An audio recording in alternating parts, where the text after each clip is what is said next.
Hi friends, मीनाज YouTube चॅनलमध्ये तुमचं स्वागत आहे। आज मी तुम्हाला हे इन्ग्रेडियंट शेअर करते जी आपल्याला लसूण चटणी मिळते। खोबरं आणि लसूण चटणी जी लोणच्याच्या दुकानामध्ये आपण घेतो आवडीने ना, आपल्याला मिळते ती चटणी तुम्हाला मी रेसिपी आणि बनवून दाखवलेली आहे। हे 1 वाटी सुकं खोबरं आहे आणि हा थोडासा मीडियम साईजचा लसूण, जास्त नाही घ्यायचा आहे, थोडा मीडियम साईजचा घ्यायचा, नाही तर मग चटणी ओली होते, ओलसरपणा येतो, अशी मोकळी चटणी होत नाही। आणि हे चवीनुसार मीठ आहे आणि ही कश्मीरी लाल मिरची, ह्याच्यात कश्मीरी लाल मिरचच वापरायची आहे।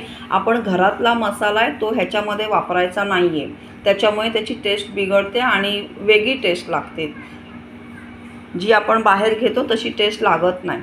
हे आहे आणि हे वाटून घ्यायचं आहे तुम्हाला मिक्सरमध्ये, थांबून खोबरं, लसूण, मीठ, कश्मीरी मिर्च हे वाटून घ्यायचं आहे थोडं थांबून आणि तेल घालून भाजायचं नाही आहे कुठलंच।